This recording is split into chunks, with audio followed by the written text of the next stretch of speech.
Hey there guys, Stico here, bringing you a game of Headquarters on firing range. This is playing with a full party of Americans. I'm from the UK, I'm lagging. You'll see that enough during the gameplay. The main, well, I don't even know really why I saved it. I suppose at the time I actually thought I'd done quite well for a low connection, but upon watching it back it doesn't really seem too dramatic a gameplay. But that doesn't seem to be what YouTube's too interested in nowadays anyway. I mean, like, there's plenty of people uploading beastly gameplays against bad people. So, this was a full team we come up against. They were talking quite a bit of shit. We, as a rule, don't really talk too much shit back. But when people really start talking shit, look at Redneck trying to wallbang there. I thought he almost got it there, and I realised it wasn't his gamer tag. But yeah, they were talking quite a bit of shit, and we told them to stay in the game, bring a good game to us. As with all games you see from me, I always start off slow. I always start off slow because I kind of come from this idea that people genuinely want to win. Oh, that's my only death of the game there. Spoiler. And not a lot of people do want to win. It seems like a problem that's more prevalent now than in any other Call of Duty game. Because in previous Call of Duty games, in say Call of Duty 4, if you were spawn trapped, you kind of put up with it on some maps, and in other maps you just like try your hardest to get out of it. Modern Warfare 2, I can't honestly say that I took many legitimate losses. It's mainly because I played pretty much purely search and destroy, and the only time we did lose, we lost to better people. The only problem with Modern Warfare 2 was spawn camping in search and destroy. You didn't see much one-man army noob tubing, which was quite nice. It was pretty much the only game mode you could play. That's why I got so heavily into search and destroy. Because I love Call of Duty, but Modern Warfare 2 is a shit fest of noob tubes. And just fucking air support everywhere. And as much as I like the game, I like the connection, I like the graphics, love the guns. Here, check this out. I wasn't my only death of the game. I lied. I'm completely sorry. I'm a scrub, man. What do you expect? I'm just some random. Don't even know why you subscribe to me.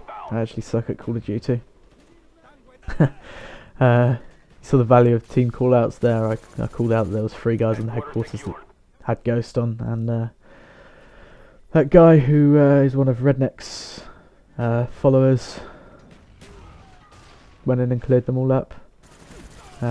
He's got an account, which I'm sure you're all aware of, where he has it open to his subscribers. So if you send a friend request to him, he'll accept it. He'll play with you when he's running on that lobby. He plays on the account a lot, and he'll always invite people in. Like, he'll only have maybe 1 or 2 people that he really knows, and the other people are all subscribers, which is a great thing.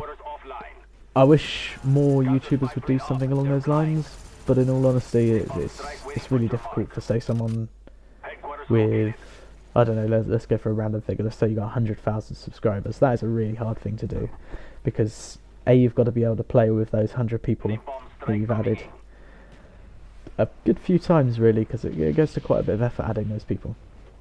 But on top of that, you've also got to manage deleting them, and you don't want to delete people that you haven't had a chance to play with yet. So you give it like a set time zone. So you say 3 months, I'll clear the friends list completely, and then I'll accept the next batch. And for Redneck, that's pretty doable. I mean, he's at 3,500 subscribers now, which is not a huge deal of subscribers compared to a lot of YouTube. But when you think about it, a month ago he was on 400. 400. That's the difference. Wings of Redemption reached out to him. Had him on a dual com, which was brilliant. Dual com was really good. It was completely natural, like they've been friends for absolutely ages. Truth being said, it had been 1 or 2 YouTube messages maybe. Wings subscribed to him and then added him on Xbox Live, and then the next thing we know, me and Redneck were playing in a game, and he's like, holy shit, everyone's tweeting at me, apparently Wings is trying to get hold of me. And he went off, left the game, and about half an hour later, joined back in the party, and he was like, yeah, we just done a dual com. Fucking 25 minutes or something crazy like that. Yeah, it's nuts. You listen to it, it's like they've known each other for ages, Just It's crazy now some people can just like randomly get along like that. I'm quite a socially awkward person, as you may tell by the hesitation in my voice, how quiet I am or how poorly I speak. I'm not not particularly good at public speaking or voicing myself particularly loud. I'm a keyboard warrior though. You piss me off and I will send you a nasty message. Yeah, that I certainly am good at. Have I even discussed the gameplay yet? No, I don't think I have. Okay, so as you see here, this is me. 2 bars, 3 bars every now and again. What I'm trying to do here, which is what most people should be trying to do when they're playing an objective-based game, is to ask themselves what they can do for the team. Now I'm playing on a team of some pretty good people. See here, the kill feed's all white. Essentially, I don't even know why these guys are staying in. Maybe because they called us out and they felt guilty about leaving. Who knows? But they're dreadful. We're capping all the headquarters, as you can see. We're killing them. A few of them have already backed out. The others are determined to stay in. There's a split screeners on there, and the actual split screener of the 2 went AFK at some point during the game. So that was fun. Obviously you have like a couple of people back out. There's 4 left now. I'm pretty sure 1 more bails out before the end of this game. Probably at the point where we capture this one headquarters and then everyone wants to get their air support in. So bit of a thing I wanted to bring up was about when you're playing with a full party. Now obviously it's great getting your chopper gunner dogs, right? But if you're playing in randoms, which most of the time you are, it's not very often you come across a full team. When you come across a full team, it's usually a pretty good game. Like, you're not really going to hit that chopper gunner dogs, and if you do, then you've probably camped and you haven't really worked with your team for it. And you shouldn't be needing to win a game by kill streaks. I mean, like, if you can't win by your gunfights and getting on your headquarters or your objective, let's just say any objective-based game, camping's not cool, man. We all know this. It seems to have become legitimate throughout the whole of YouTube now to set yourself up just to get kill streaks and to win your game by kill streaks. And that's, I suppose, because a lot of what you see nowadays is team deathmatch. It's kind of become the norm to play team deathmatch, and everyone sort of takes that game style into the objective based games because there's more kills in there. And that's, it's not particularly fun. And I must admit, a lot of the gameplay that I watch on YouTube nowadays isn't particularly exciting. This isn't exciting, and I do apologise for that. I genuinely, I got finished after this game, and I thought to myself I'd had a really good game.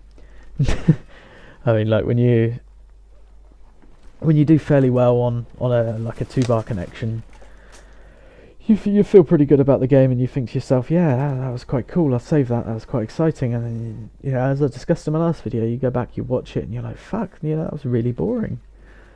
And it's rare to actually, for me to watch one of my own gameplays and say, well, that was pretty exciting.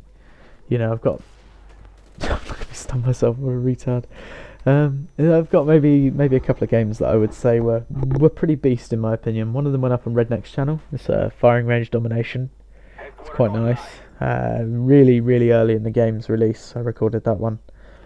And this was just when Redneck was getting started up. We were like, fuck it, man, let's do a dual com. It was one of my first commentaries. It was pretty awkward for me. Redneck's a lot more charismatic than me. He kind of jumped into control of it because he knew that I was wavering a bit under the pressure of trying to talk for 11 minutes or whatever it was. So another one would be my launch domination with an MP5K. It's maybe only a 35 kill game, but it's pretty exciting stuff. There's about 3 or 4 triple kills in it.